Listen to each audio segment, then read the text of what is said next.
9 सप्टेंबरला मराठा समाजाला भारतीय जनता पार्टी सरकारने देवेंद्रजीने जे 12% शिक्षणामध्ये आणि 13% नोकऱ्यांमध्ये आरक्षण दिलं होतं त्याला सुप्रीम कोर्टामध्ये 9 सप्टेंबरला स्थगिती मिळाली. त्या 9 सप्टेंबरपासून आतापर्यंत मराठा समाजातला ह्यातला प्रक्षोभ लक्षात घेऊनही सरकार कोणतीही नेमकी कारवाई करत नाही. किंबहुना त्यांच्या आपापसातल्या गोंधळामुळे, त्यांच्या आपापसातल्या निर्णय न होण्यामुळे, एकमेकाचा पायपोस एकमेकात नसण्यामुळे मराठा समाजाला मिळालेल्या आरक्षणाचं पूर्णपणे मातेरं झालेलं आहे. काल तर MSCBमध्ये ज्या नोकऱ्याची प्रक्रिया ही स्थगिती मिळण्यापूर्वी सुरू झाल्यामुळे खरं म्हणजे कोर्टाला ही विनंती करायला पाहिजे की बाबा 9 सप्टेंबरला तुम्ही स्थगिती दिली, तोपर्यंत हायकोर्टाने मराठा आरक्षणाला संमती दिल्यामुळे आणि तुम्ही स्थगिती न दिल्यामुळे तोपर्यंतच्या सगळ्या गोष्टी या व्हॅलिडेट व्हायला पाहिजेत.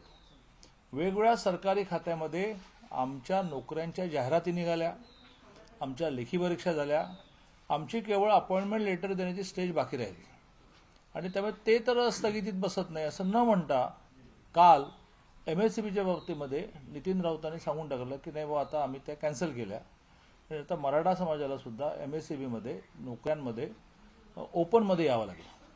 त्याच्यापेक्षा धक्कादायक निर्णय त्यांनी काल संध्याकाळी केला आहे, तो फार धक्कादायक आहे. तर त्यांनी आता शिक्षणामधलं जे 12% रिझर्वेशन आहे तेही SCBCचं कॅन्सल केलं. मराठा समाजाला असं म्हणतं की तुम्हाला आता ओपनमध्ये अप्लाय करायला लागेल, असं करून ते ॲडमिशनची प्रक्रिया सुरू करण्याच्या नादामध्ये आहेत किंवा त्यांनी निर्णय केलेला आहे. हे प्रचंड धक्कादायक आहे. म्हणजे मराठा समाजातल्या कोणाचं किंवा भारतीय जनता पार्टीचं समाजाच्या इतर घटकांचं नुकसान करावं असं म्हणणं नाहीये, पण तुमची नियतच चांगली जर नसेल, तुमचं नाक दाबल्याशिवाय तुमचं तोंड उघडणं नसेल, तर त्यांनी MPSCच्या परीक्षा पोस्टपोन व्हाव्यात असं आग्रह धरणं काय किंवा ॲडमिशन प्रक्रिया सुरू करू नका असं आग्रह धरणं काय, हे तुमच्याबद्दलच्या अविश्वासामुळे आहे. तुम्ही ही गॅरंटी देता का की MPSCच्या परीक्षा होऊ देत, ॲडमिशन प्रक्रिया सुरू होऊ देत, तुमचं बघतो.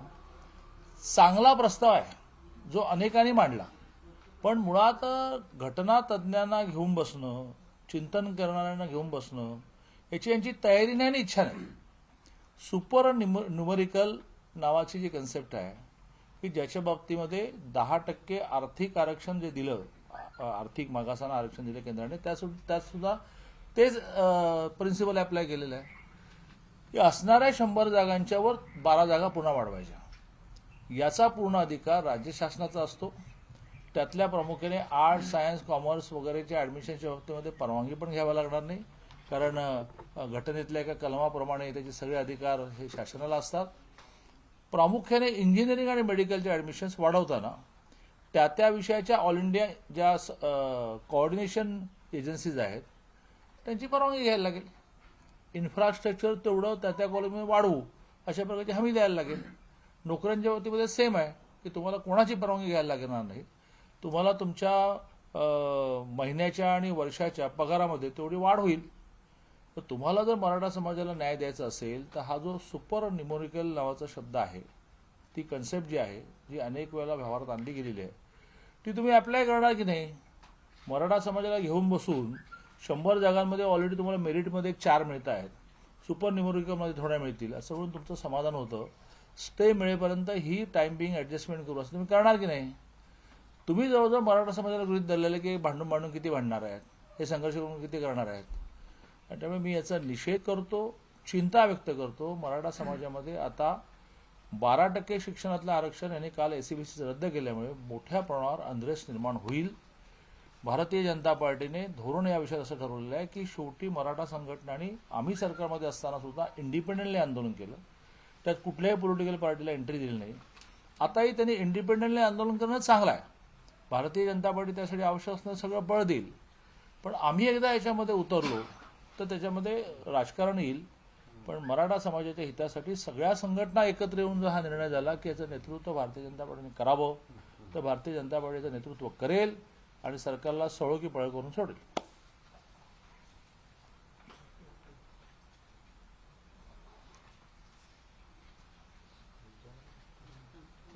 हे कुठं सरासरी सरकारचं आधीच ठरलं होतं का? कारण आपण पाहतो की सुरुवातीच्या टप्प्यामध्ये स्थगिती मिळाली, पण त्याच्यानंतरची जे काही हालचाली करायला पाहिजे होत्या त्या हालचाली केल्या नाहीत आणि आता सांगितलं की आता काय होत नाही त्यामुळे ओपन बंद करा. तर सरकार सुरुवातीपासूनच अशा पद्धतीने वागते असं तुम्ही वारंवार आरोप करत होता. आता ते सिद्ध झालं असं म्हणायचं का? माझं वारंवार हे म्हणणं होतं आणि ते आता सिद्ध झालं की ह्या सरकारमध्ये मराठा समाजाला आरक्षण मिळावं असं वेगवेगळ्या लोकांना वेगळ्या कारणाने वाटत नाही. नावं घेऊन सांगण्याची आवश्यकता नाही. मग काही जणांना असं वाटतंय की ह्या आरक्षणामुळे ओबीसी आरक्षणाला धक्का लागेल. तो वारंवार कंठशोष करून सांगितलंय की या कायद्यामध्येच देवेंजींनी अशी प्रोव्हिजन केली की एससीबीसी हे वेगळं राहील, ओबीसीला धक्का लागणार नाही. तरी एक भीती निर्माण केली जाते. त्यामुळे अशा काही जणांना असं वाटतं मराठा समाज आरक्षण मिळू नये, ओबीसीला धक्का लागेल. काही जणांना असं वाटतं की आम्ही मागास कसे, आम्ही तर फॉरवर्ड आहोत, आम्ही बॅकवर्ड कसे. मग आता हे आरक्षण मिळालं तर आमच्या मुलांनी घेऊ न घेऊ आमच्या नावापुढे पण बॅकवर्ड लागणार आहे, आम्ही पण बॅकवर्ड लोक होणार आहोत म्हणून वाटत नाहीये.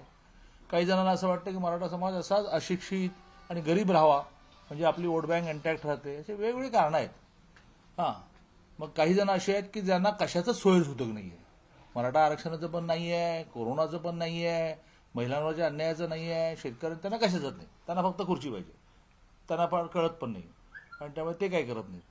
वेगवेगळ्या कारणाने हे आरक्षण टिकावं यासाठी एक जिद्द लागते. मी मागे एका वेळेला सांगितलं की मागास आयोगाचे अध्यक्ष रिटायर्ड जज गायकवाड यांचं काम करता करता डोळ्याला पॅरालिसिस झाला.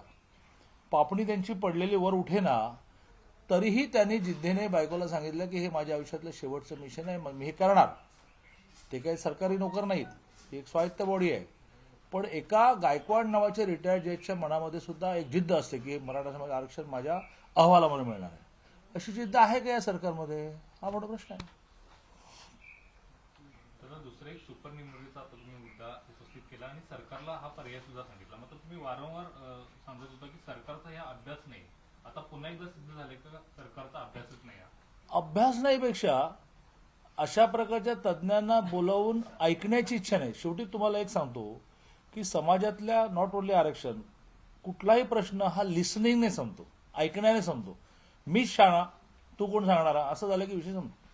वारंवार मी असं म्हणतोय की महाराष्ट्रात की दिल्लीतून आवश्यकताच नाही, महाराष्ट्र समृद्ध आहे. महाराष्ट्रामध्ये विनीत नाईक आहेत की ज्यांचा घटनेवरचा प्रचंड अभ्यास आहे, रिटायर्ड जज भीमराव नाईक यांचे चिरंजीव, रिटायर्ड जज साखरे आहेत, रफिक राजा आहेत, हां, असे किती थोरात आहेत.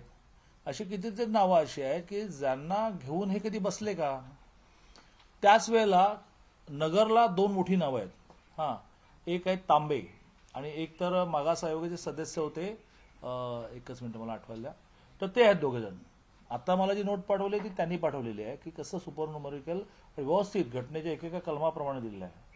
पण यांची काही इच्छाच नाही आहे ना की यांना बोलवा, बसा, 3 वेळा विचारा की नेमका अर्थ काय होतो. मग हे कोर्टात चॅलेंज होणार नाही का? हा प्रश्न माझ्या मनात आलाय की हे कोर्टात चॅलेंज होणार नाही का?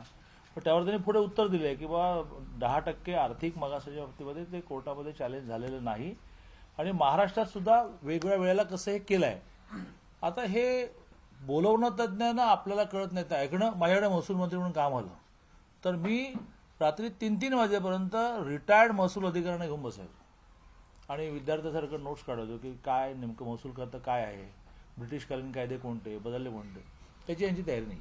पण नीट शहाणामुळे मराठा समाजाचं नुकसान झालं. हा, नीट शहाणा अशा या सरकारच्या भूमिकेमुळे मराठा समाजाचं मोठं नुकसान झालं आणि हे नुकसान भरून न येणार आहे.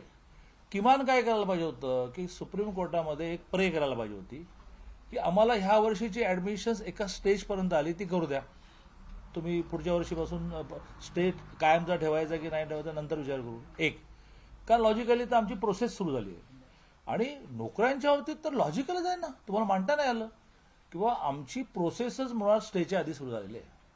आणि काय नाही, एक सोपा निर्णय करून टाकला की नाही आम्ही आता नव्याने नोकऱ्यांची म्हणजे रिस्ट्रक्चरिंग करणार आणि त्याच्यामध्ये मराठा समाजाला ओपनमध्ये यावं लागेल.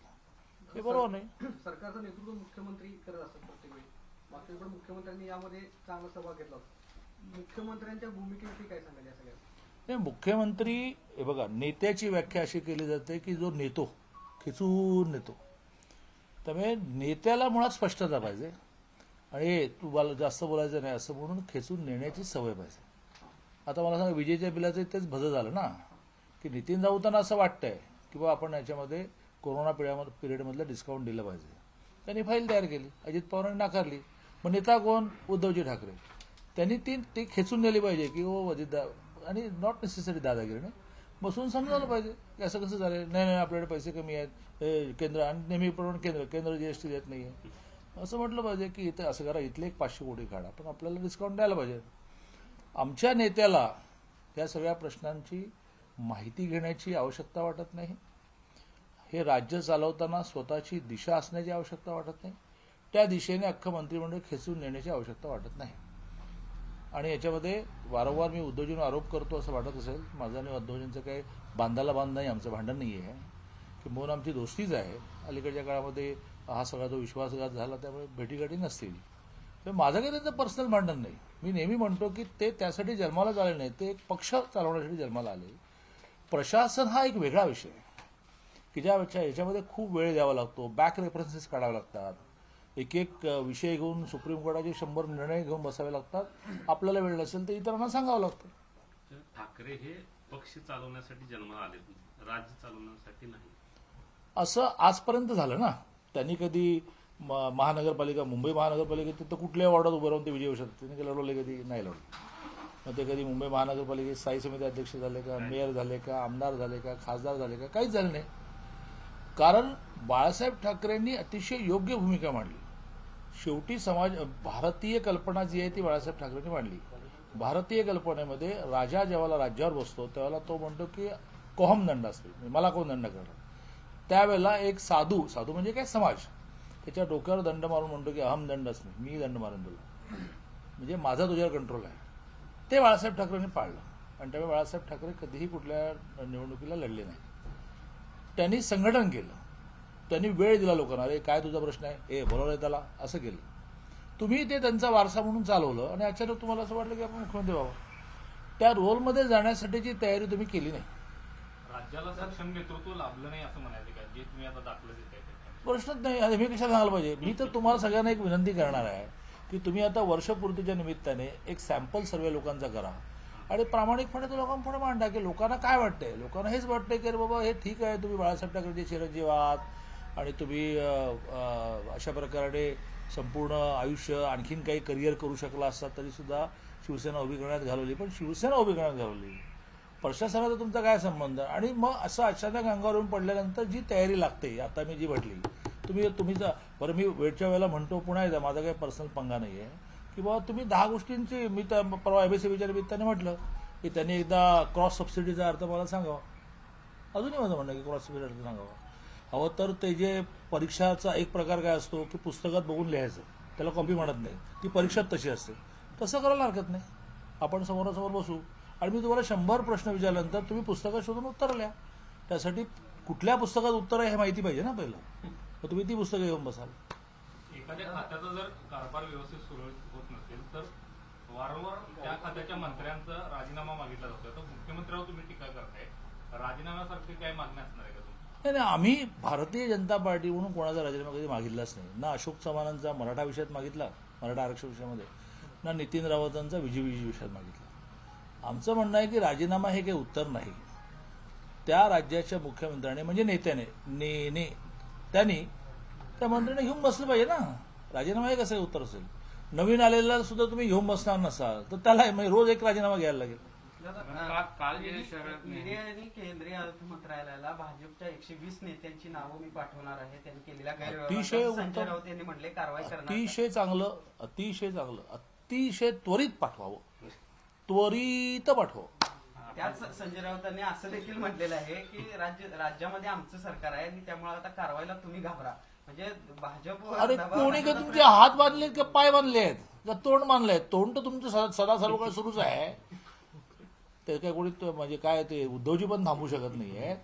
हे तुमच्या तोंडामुळे शिवसेनेचं केवढं नुकसान झालंय ते निवडणुकीत कळेल. पण हा काय माझा विषय नाही, शिवसेनेचा विषय आहे. पण कोणी हात बांधले तुमचे? कंगना राणावतच्यावर ऍक्शन घेताना तुमचे हात कोणी धरले का? अर्णववर ऍक्शन घेताना तुमचे हात कोणी धरले? जसं काय तुम्ही सांगता की तुमचे हात बांधून ठेवलेत. आता जे तुम्ही उद्धव ठाकरेंच्या नेतृत्वाबद्दल शंका व्यक्त केली, पण काल सुद्धा प्रकाश नाही, आंबेडकर माझं म्हणणं आहे की तुम्ही 100 सामान्य नागरिकांचा सर्वे घ्या, चांगला आहे. तो निष्कर्ष निघेल. पण काल प्रकाश आंबेडकर सुद्धा म्हणते की अजितदादा मुख्यमंत्री आहेत का उद्धव ठाकरे आहेत, किंवा गेले वर्षभर असंही वातावरण झालं की शरद पवार सरकार चालवतात, मग उद्धव ठाकरेंच्या नेतृत्वाचा प्रश्न येतोच कुठं. शरद पवार चालवतात ना. शेवटी घटनेप्रमाणे मुख्यमंत्री कोण आहे? उद्धवजी आहे. मग उद्धवजींनी राजीनामा द्यावा आणि शरद पवारांना मुख्यमंत्री करा, मग आम्ही शरद पवारांना बोलू. माझं तर म्हणणं असं आहे की शरद पवार तरी चालवतायत का हा प्रश्नच आहे. कारण पवारांच्या बाबतीमध्ये नेहमीचा अनुभव असा आहे, 3 वेळा ते राज्याचे मुख्यमंत्री होते, केंद्रामध्ये मंत्री होते, आणि ते जर चालवत असतील तर त्यांनी तरी हे व्यवस्थित चालवायला पाहिजे ना. याचा अर्थ त्यांचं ऐकलं जात नाही असं म्हणायला पाहिजे, किंवा ते अशा निष्कर्षावर झाले की मला काय करायचं ते करा. दादा, भाजपच्या नेत्यांकडून सत्ता येणार असल्याचा जो काही दावा केला जातोय, त्याला आज अजितदादांनी असं म्हणले की आमदार राखण्यासाठी अशी गाजरं दाखवावी लागतात. काय सांगाल या दादांच्या आरोपावर? तर अजितदादांबद्दल मी काय म्हणावं?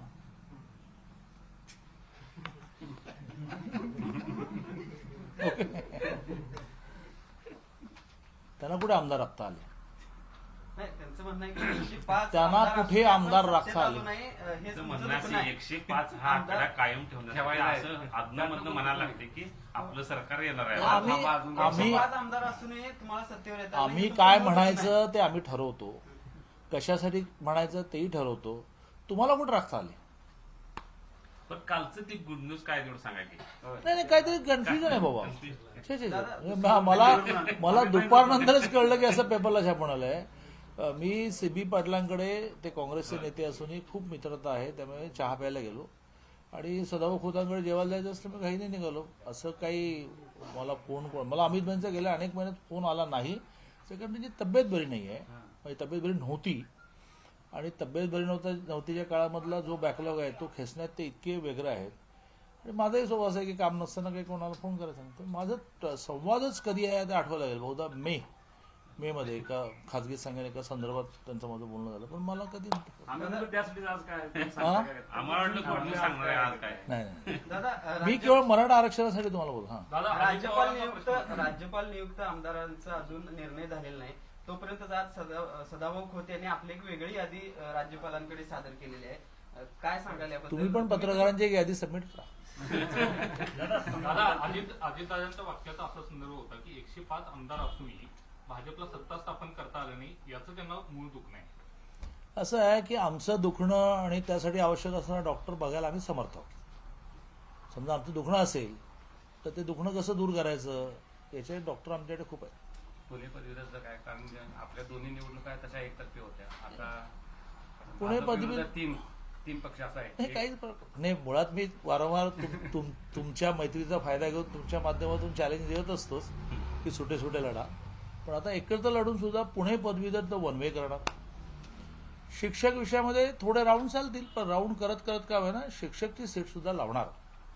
ह्याच्यात काही शंका नाही. किंबहुना महाराष्ट्रामध्ये एकाच दिवशी 6 निवडणुका आहेत, त्यातल्या 3 तर आमच्या सिटिंगच आहेत, नागपूर, पुणे आणि धुळे स्थानिक स्वराज्य संस्था. मुद्दा राहिला 3चा, पुणे शिक्षक, अमरावती शिक्षक आणि औरंगाबाद पदवीधर. तर आपण सगळे सर्वे रिपोर्ट घ्यायला हरकत नाही. अजून एक 3-4 दिवस राहिलेले आहेत. 3-4 दिवस आणखी मुसंडी मारू आणि हे सगळ्या निवडणुका बनवी करू. असं आहे की ज्या वेळेला जयंत पाटील म्हणाले की मतदार यादीमध्ये काही घोळ आहेत, याचा अर्थ पराभवाची कारणं लिहायला सुरुवात झाली. दादा, खरं तर मराठा आरक्षणाचा मुद्दा जो आहे तो भाजप हवं त्या पद्धतीने उचलून धरत नाहीये. तुम्ही कारण सांगितलं नाही, कारण सांगितलं, पण कुठेतरी विरोधी पक्ष म्हणून एक भूमिका असते की बाबा आरक्षणाचा मुद्दा आम्ही आणलेला होता, पण तुम्ही आता त्याचा पूर्ण कचरा करून टाकलेला आहे. ते वारंवार म्हणतो. त्याबाबत जाब विचारण्यासाठी रस्त्यावर उतरण्याची भूमिका आमची तयारी आहे. सगळ्या मराठा संघटनांनी एकत्र येऊन म्हणावं की भारतीय जनता पार्टी नेतृत्व करा, काय करतो बघा. पण शेवटी असं आहे ना की हा खूप सेन्सिटिव्ह विषय आहे. या सेन्सिटिव्ह विषयामध्ये तुम्ही सगळ्यांनी बुकमोर्चांच्या वेळेला पाहिलंय. मी मंत्री होतो कोल्हापूरमध्ये, मला पुढे पण येऊ नाही दिलं. मी सगळ्यात लास्ट मॅन म्हणून, पण मी निर्णय केला की बाबा मी मंत्री ठीक आहे, परंतु मी एक या आंदोलनातला सहभागी म्हणून मी येणार. असं मी मागे येऊन एक पाऊल सगळ्यांनी येत होतो. ह्यातली सेन्सिटिव्हिटी पाहता, बरं म्हणतोय तर रोज मीच म्हणतोय. अगदी सकाळी निर्णय झाला, कळल्या लगेचच तुम्हाला फोन केला, लगेचच प्रेस कॉन्फरन्स घेतली, म्हणतोय रोज. पण याच्यामध्ये पुन्हा मला मराठा समाजाचं अहित करायचं नाही. समजा सरकारला काही करायचं असेल सकारात्मक, तर असं व्हायला नको की बीजेपी आली ना, आता बीजेपीला श्रेय द्यायचं नाही. मंदिरांच्या बाबतीत तो प्रॉब्लेम झाला, केव्हाच उघडायची होती, पण प्रश्न असा होता की उघडली तर बीजेपीला क्रेडिट जातं, त्यामुळे लांबलं. बिचारा परमेश्वरालाही भक्ताचं दर्शन व्हायला वेळ लागला, भक्ता नाही. तसं मराठा आरक्षणामध्ये बीजेपी पडली काय, आता देऊ शकत असूनही द्यायचं नाही. एकदा बोलवलं विरोधी पक्ष नेत्यांना, एकदा, आणि तेही ऑल द वे बिहारमधून आले, पुन्हा बिहारमध्ये परत गेले. म्हणजे आमची तयारी आहे सगळ्या मराठा संघटनेने असं म्हणावं की आता आम्हाला नेतृत्व बीजेपीचं लागेल, तुम्ही बघतच राहा काय करतो. ओके, चला.